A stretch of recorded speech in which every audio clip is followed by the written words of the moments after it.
Hare Krishna, Krishna Krishna, Hare Hare, Hare Ram, Ram Ram, Hare Hare.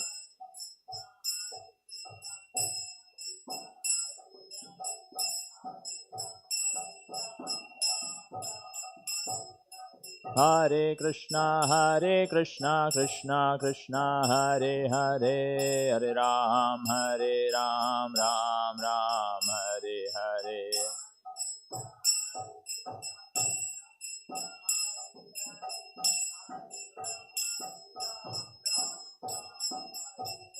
Jaya Krishna Balaram, Jaya Krishna Balaram, Krishna Balaram, Jaya Krishna Balaram.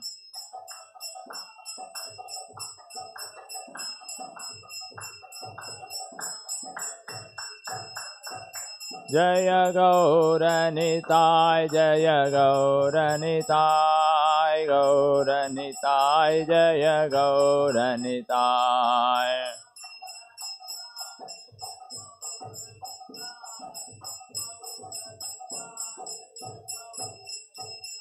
Jaya Jaya Prabhupada, Prabhupada, Prabhupada, Prabhupada.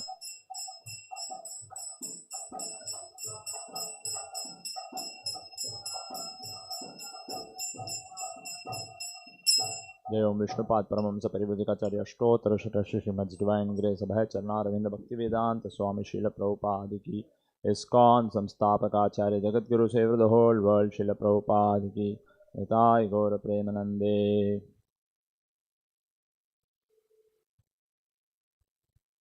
Om Namo Bhagavate Vasudevaya. Om Namo Bhagavate Vasudevaya. Om Namo Bhagavate Vasudevaya. Reading from Srimad-Bhagavatam, Canto 1, Chapter 3, Text number 10. Panchamaha Kapilo Nama. Panchamak Kapilo Nama. Siddeshaha Kala Viplutam. Siddesha Kala Viplutam. Provacha Asuraye Sankyam. Provacha Asuraye Sankyam. Tattvagrama Vinirnayam. Tattvagrama Vinirnayam. Panchamakapilo Nama. Siddeshakala Viplutam. Provachasuraye Sankyam. Tattvagrama Vinirnayam. Panchamakapilo Nama. Deshakala Viplutam. Provachasuraye Sankyam. Tattvagrama Vinirnayam. Panchamakapilo Nama. Siddeshakala Viplutam. Provachasuraye Sankyam. Tattvagrama Vinirnayam. Panchamaha, the fifth one. Kapilaha, Kapila, Nama, of the name. Siddeshaha, the foremost among the perfect. Kala, time. Viplutam, lost. Provacha, said. Asuraye, unto the Brahmana named Asuri. Sankyam, metaphysics. Tattvagrama, the sum total of the creative elements. Vinirnayam, exposition. Translation and purport by His Divine Grace A.C. Bhaktivedanta Swami Srila Prabhupada. Translation. The fifth incarnation named Lord Kapila is foremost among perfected beings. He gave an exposition of the creative elements and metaphysics to Asuri Brahmana, for in course of time this knowledge had been lost. Please repeat this translation. The fifth incarnation, named Lord Kapila, is foremost among perfected beings. He gave an exposition of the creative elements and metaphysics to Asuri Brahmana, for in course of time this knowledge had been lost. Purport by Srila Prabhupada. The sum total of the creative elements is 24 in all. Each and every one of them is explicitly explained in the system of Sankhya philosophy. Sankhya philosophy is generally called metaphysics by the European scholars. The etymological meaning of Sankhya is that which explains very lucidly by analysis of the material elements. This was done for the first time by Lord Kapila, who is said herein to be the fifth in the line of incarnations. Om Ajnanatimirandasya Jnananjanashalakaya Chakshurunmilitam Yena Tasmai Shri Gurave Namaha. Nama Om Vishnupadaya Krishna Preshtaya Bhutale Srimate Bhaktivedanta Swaminiti Namine. Namaste Saraswate Deve Gauravani Pracharane Nirvishesha Shunyavadi Paschatya Deshatarane. Jai Shri Krishna Chaitanya Prabhu Nityananda Shri Advaita Gadadara Shri Vasadi Gaura Bhakta Vrinda. Hare Krishna Krishna Krishna Hare Hare, Hare Rama Rama Rama Hare Hare.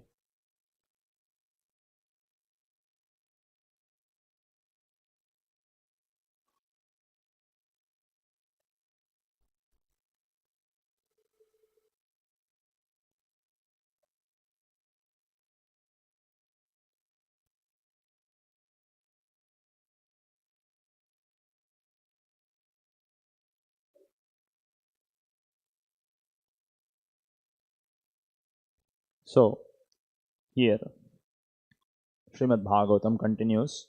This chapter is titled Krishna is the source of all incarnations, and that is very succinctly captured by the verse Krishnastu Bhagavan Swayam. So before mentioning Krishnastu Bhagavan Swayam, Srimad-Bhagavatam is giving a list of the different incarnations of the Lord. Generally people are aware of Dashavatara or 10 incarnations of the Lord, but Srimad-Bhagavatam mentions 22 incarnations of the Lord, different types of incarnations. And Bhagavatam goes on to say, just like the oceans, the waves of the ocean are unlimited, similarly the Lord has unlimited incarnations, and only a very small number of them have been mentioned in the Srimad-Bhagavatam. So in this verse, the incarnation of the Lord as Kapila is mentioned here. Panchama Kapilo Nama Siddhesha Kala Viplutam Provacha Asuraye Sankyam Tattvagrama Vinirnayam. In the Bhagavad-gita also, Krishna mentions Lord Kapila's name. Siddhanam Kapilo Munihi. Among perfected beings, I am Lord Kapila. So here, Kapila, who appeared as the son of Devahuti, which is explained in the third canto of the Srimad-Bhagavatam, his introduction is given, just a small hint of the Lord's incarnation, and what he performed is also explained here. As discussed in the previous verses, every avatara or every incarnation of the Lord has got a specific function. Avatara means he comes for a specific function. And similarly, Lord Kapila also came to perform a specific function. What is that specific function? That is explained by Srila Prabhupada here. He gave an exposition of the creative elements and metaphysics to Asuri Brahmana, for in course of time this knowledge had been lost. So, to know this further, what is this exposition of creative elements and metaphysics? If you see in the introduction to Bhagavad-gita, Srila Prabhupada mentions that there are 5 basic truths to be comprehended from the Bhagavad-gita: Ishvara, Prakriti, Kala, Jiva and Karma. Ishvara is the Supreme Lord. That means these are the 5 subject matters discussed in the Bhagavad-gita and the interrelation between them. Ishvara, that is the Supreme Lord; Prakriti, this material nature which we are able to see; Kala, time; Jiva, all the living entities; and Karma, different kinds of activities. So these are the 5 subject matters discussed in the Bhagavad-gita. Among these 5, we are aware of Ishvara, the Supreme Lord himself. Kala, we are all aware of time, how it influences all our lives. Karma, different types of activities are going on in this world. And Jivas, all of us are living entities who are residing in this world. Now, Prakriti among these five is of great interest to the scientists. Scientists are always researching about Prakriti or material nature. So, such analysis of material nature is technically called as Sankhya. That is why in the purport Srila Prabhupada writes, the etymological meaning of the word Sankhya is that which explains very lucidly by analysis of the material elements. So, this material world or Prakriti which we are able to see, analysis of this material world is technically called as Sankhya. So, Sankhya means to analyze this material world.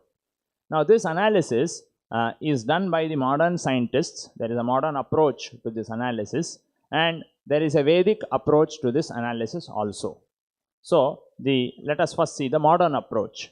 So, the modern approach to analysis of this material nature is what is done by modern scientists, especially in the last 400-500 years. Lot of discovery and lot of knowledge and information scientists know about material nature which previously they did not know. And of course, such approach is known as ascending process. Ascending means to use the strength of our researching capability, to use the strength of our intelligence and find out what this material nature or Prakriti comprises of. So originally in the beginning of the 1800s, there was the atomic theory. John Dalton first of all proposed that this material nature which we are seeing around us ultimately comprises of atoms. So atom is the most fundamental indivisible particle. That was his proposition, and that was further substantiated by different experiments like Rutherford and other personalities who established that atom is actually there by performing different experiments. Then there was further research by other scientists who came after Dalton, and they found out that atom is not the fundamental indivisible particle. There are other elements also, other minute particles like electrons, protons, then there is a nucleus inside. Like that, in the last 200 years, 250 years, lot of research has gone into different subatomic particles, the most recent one being the Higgs boson. The scientists found out that they found out another particle called Higgs boson, and they gave it the name God particle because they didn't know what name to give. And if they give the name God particle, that will attract a lot of attention among the people. So they gave the name Higgs boson. It was called Higgs boson, the scientific terminology. But to attract the attention of the general people, they gave the name God particle. So this way, lot of research has gone into material nature, and all this research which has been done, Shri Krishna Balaram ki jai. All this research which has happened in the last 200 years into material nature has had a profound impact on our day-to-day lives, because this research which has happened in the last 200 years into material nature is the basis for all the technology that we are using. So ultimately, even though the scientists may not know the ultimate truth, what actually this material nature comprises of, but whatever study they have been able to do has resulted in technology. So today we have electricity, we have satellite phones, we have satellites being sent, we have live telecast, so many different things. All this has been possible because of the research of so many scientists in the last 200-250 years. So this is how the modern approach to analysis of material nature happens. So you can call it as modern Sankhya, because Sankhya means to analyze this material world in detail, and the modern approach is through the ascending process, and through the ascending process lot of information has been gathered and research is further going on. But there is a problem with the modern approach, as we have discussed in the previous sections, that the research that is happening by any created person, anybody within this created world, whatever exposition is called Vinirnaya, whatever exposition, whatever theories he puts forward by his research must be filled with 4 defects. So that is the Vedic understanding, that every created being is possessed of 4 defects: tendency to commit mistakes, to be under illusion, to possess imperfect senses, and to have a propensity for cheating. So these 4 defects are there in everybody, even up to the created person Brahma. So therefore, any knowledge which is a product of the intelligence of any person, no matter how intelligent he may be, must be filled with these 4 defects. So that is a position of the modern analysis of Prakriti. Now in the Vedic approach, this Prakriti has been analyzed, this material nature has been analyzed in a different way, and that analysis was originally given by the Supreme Lord Himself in His incarnation as Kapila. So, the Lord Himself, who is the creator of this material world, this material nature, has given a system of analysis of how to analyze and study this material world. So, that is technically called as Sankhya philosophy. And in the Bhagavad-gita, chapter number 13, verses 6 and 7, this analysis is explained in little more detail. So, what is that analysis? We will see here. So, Krishna mentions a small hint. Of course, Sankhya philosophy is a detailed study. In the third canto of Srimad-Bhagavatam, there is a detailed study of this analysis. But in the Bhagavad-gita, Krishna gives a small hint of what this whole analysis is, as given by Lord Kapila himself. So, according to Lord Kapila's analysis, this whole material nature or Prakriti is composed of 24 elements. 24 elements. He classifies this material nature into 24 elements. Those 24 elements are, Krishna mentions in the Bhagavad-gita, Mahabhutani Ahankaro Buddhir Avyaktam Evacha Indriyani Dashaikamcha Panchatendriya Gocharaha. And then further he goes on, Dvesha Sukham Dukkham Sangatas Chetana Dhritihi Etat Kshetram Samasena Savikaram Udahritam. So, these 24 elements are, first the Panchabhutas, which we are all aware of, earth, water, fire, air and ether. These are 5 gross elements, the 5 elements. Then there are 5 working senses and 5 knowledge acquiring senses. 5 knowledge acquiring senses are the eyes, the nose, the ears, the tongue and the touch. Because through these 5 senses we acquire knowledge. Therefore they are called as knowledge acquiring senses, also called as Jnanendriyas in Sanskrit. So by the eyes I see something, therefore I gain some knowledge. By the ears I hear something, I understand about that.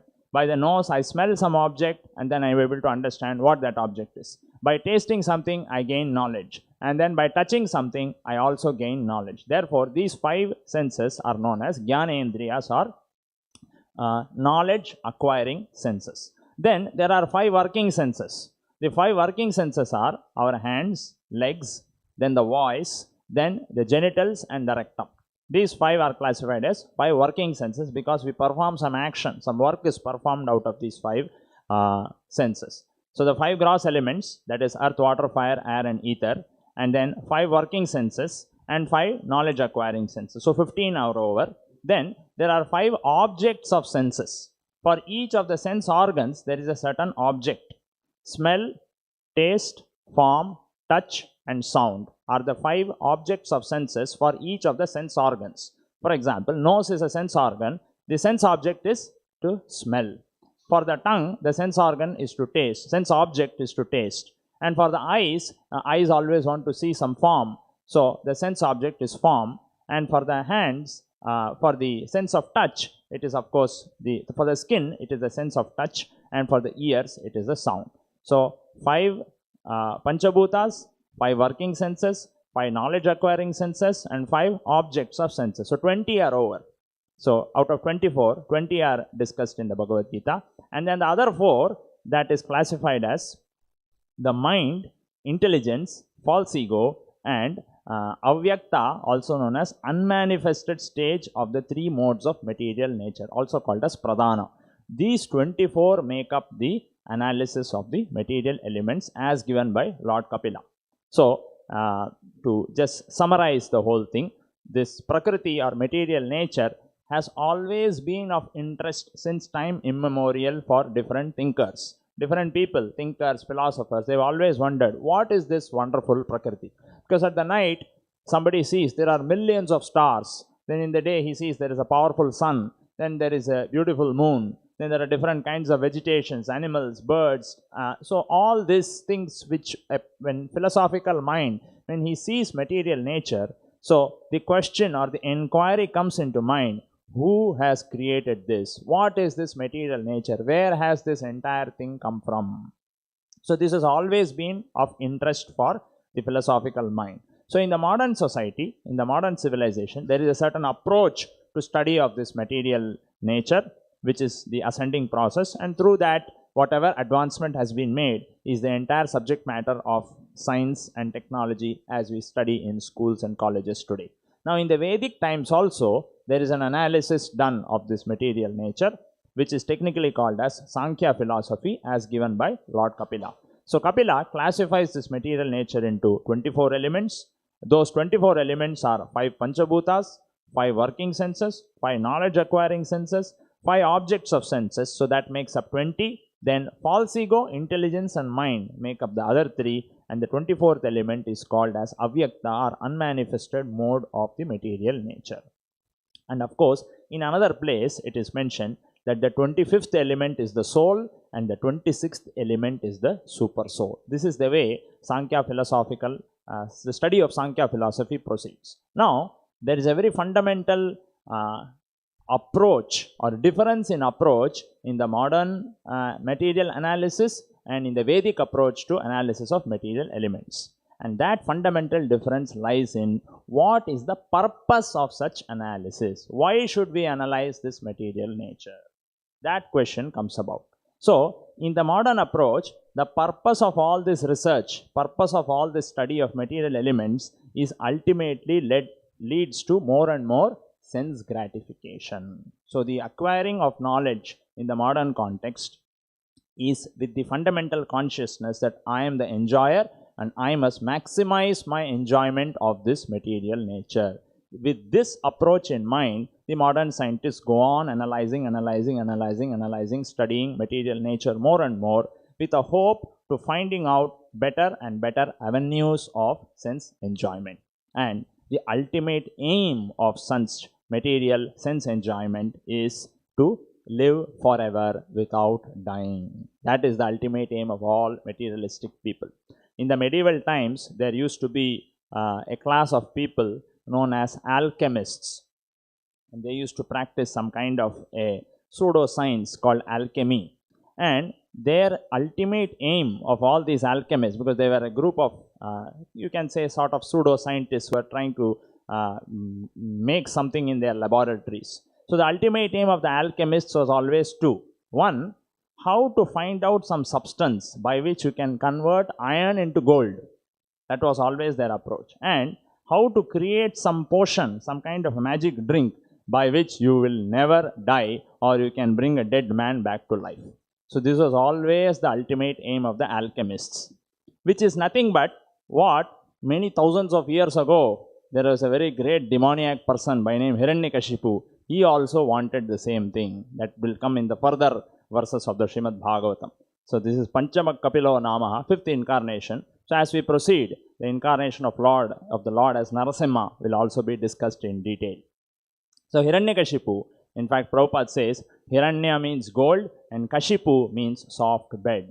So that is the ultimate aim of all materialistic persons. So Hiranyakashipu, he wanted to live forever, which is also the ultimate aim of all modern scientific research, which is to somehow or the other find a solution to the problem of death. Now in the Vedic approach, the Sankhya philosophy as exposed by Lord Kapila, the purpose behind all such research or analysis into material elements is very clear. The purpose to engage is to engage in devotional service to the Supreme Personality of Godhead, Krishna. So this is what differentiates the modern approach from the Vedic approach.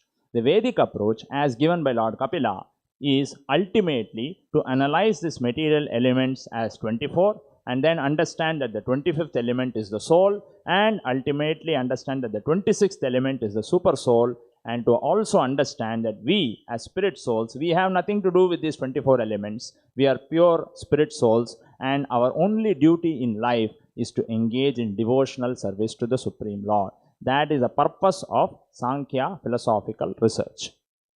So this is explained by Srila Prabhupada in the 5th chapter, verse number 4.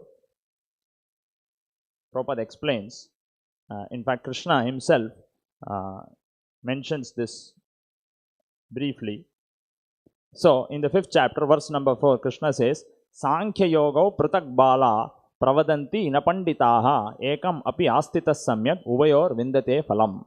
Sankhya, here this Sankhya refers to the Sankhya given by Lord Kapila. Yoga refers to work in devotional service. So Krishna says, Sankhya and Yoga, somebody considers it as Pratak. Pratak means different. Sankhya is different and work in devotional service is different. Who makes such a distinction? Pratak Bala, those who are less intelligent, they only consider Sankhya and Yoga, work and devotional service, to be different. Pravadanti na panditaha, learned people never make such a distinction. Ekam api astitas samyak ubayor vindate phalam. So Krishna says, those who are actually learned say that he who applies himself well to one of these paths achieves the results of both. And then in the purport, Srila Prabhupada says that the aim of the analytical study of the material world, which is technically called Sankhya, is to find the soul of existence. Just like this body is there, there is a soul within this body. There is a life within this body. Similarly, this entire Prakriti, this vast manifestation of this Prakriti, there is a life within this Prakriti. That life is the Supreme Lord Vishnu. Just like we are residing in this body, the Bhagavad-gita, Krishna says, Avinashi tu tadvidhi yena sarvamidam tatam. Our consciousness is pervading all through this body. Similarly, the Supreme Lord Vishnu, his consciousness is pervading through the entire creation. In the Bhagavatam, in another place, the example is given of a spider. Just like a spider, it creates a huge cobweb, and then in the middle of the cobweb, the spider sits. But the spider is aware or conscious of every nook and corner of the entire cobweb.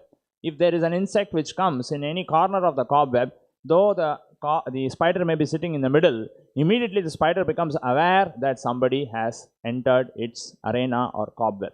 Similarly, the Bhagavatam says, just like the cobweb has come out of the body of the spider, this entire Prakriti or this entire creation has emanated from the body of the Supreme Personality of Godhead. And just like we are conscious of every nook and corner of this body, the Supreme Lord is conscious of every nook and corner of his creation. So that is the relationship that the Lord has with this Prakriti. So the aim of analytical study of the material world is to find the soul of existence. The soul of the material world is Vishnu, or the super soul. Devotional service to the Lord entails service to the super soul. So the purpose of Sankhya philosophical study, as given by Lord Kapila, which is the traditional Vedic approach to analysis of this material world, is to engage in devotional service to the Supreme Lord. This is the ultimate aim. Whereas the material research which is done by the modern scientists or the modern Sankhya philosophers, that is not to engage in devotional service, but to enjoy this material world to the maximum capacity, which is the ultimate aim and which ultimately leads to the ambition to somehow stop death. Somehow find that wonder drug or that wonder injection or wonder pill by which a person, a dead man, can be brought back to life. This is the difference between the modern approach and the Vedic approach. So, this modern approach, of course, has its own limitations, and we are seeing by adopting this kind of an approach of not engaging devotional service to the Supreme Lord, one simply experiences misery and suffering. So, instead of accepting the modern approach to analyze this material world, we must accept the process given by Lord Kapila.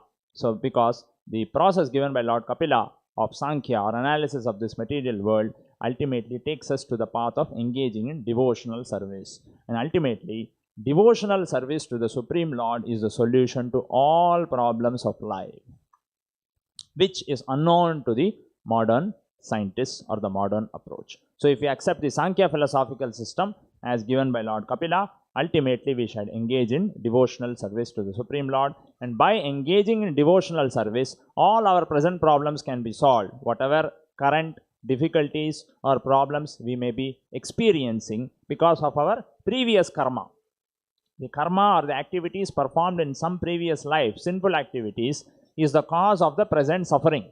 In present, if I am suffering, if I am undergoing some difficulty in life, whatever difficulty it may be financial difficulty, it may be some health problem, maybe some emotional difficulty, maybe some problem in some relationship with other people in the family or in the society. All such problems or difficulties are experienced because I have given the same problem to somebody else in the past. So there is perfect justice in this universe. Nobody suffers simply without any reason. Every person in this world, whoever is undergoing suffering, whatever suffering it may be, it is because that person has given the same quantity of suffering to some other person in his previous life. So simply he is getting back what he deserves. Simply he or she is getting back what they deserve. So when people see so much suffering in this world, sometimes people ask this question, what is God doing? Why God has created such a situation? Especially some small children, very young children at the age of 4 or 5, sometimes we see very unfortunate situations. They undergo some severe suffering. The child of 3 years, 4 years is having cancer, some other deadly disease. Very difficult, or the child may not even survive for 3 or 4 years. So people question, why God is so cruel? Why is He creating such a scenario? All this is because of ignorance of the basic understanding of Vedic life. We are not this body. We have had a previous life or a previous body. In that life, that particular child may look very innocent now. Children are very innocent. But this child has had a previous life. In his previous life, what kind of suffering he has given, what all sinful activities he has done, no one knows, but the Supreme Lord knows everything. Karmana daivanetrene jantur deho upapadyate. Everything is happening under the supervision of the Supreme Lord. So in the previous life, that so-called innocent child might have done so many sinful activities. The result of all those sinful activities is experienced in the present. But then the present can be changed. The past cannot be changed, but the present we can do something by which even the past can be destroyed. And that is engagement, devotional service, which is very summarized very beautifully in Brahma Samhita. Karmani nirdahati kintucha bhakti bhajam govindam adi purusham tamaham bhajami. Karmani nirdahati, engagement in devotional service, bhakti bhajam, it destroys all the sinful reactions which we have performed in previous life. So simply by engaging in devotional service in the present, person can destroy his previous sinful actions. And if the previous sinful actions are destroyed, then the present suffering also is destroyed. Otherwise, there is no other possibility of destroying the previous sinful actions. So one continues to suffer and suffer and suffer and suffer. There is no other way. Even by performing punya karma, there are people who believe that if you perform a lot of pious activities like opening orphanages, opening hospitals, feeding poor children, they believe that if you perform such pious activities, their previous sinful actions will be destroyed. But our scriptures say, no, they are not destroyed. For whatever punya karma we perform, good activities perform, we may get good results. But the sinful actions which we have performed in the past, that will never go unpunished. For example, if there is a thief and he has stolen, say, 10,000 rupees, and 5,000 rupees he uses for donation to an orphanage, then he will not be let scot-free by the police. He has to go to jail for whatever he has stolen, and for whatever money he has donated, he may get some goodwill and he will definitely receive some punya karma.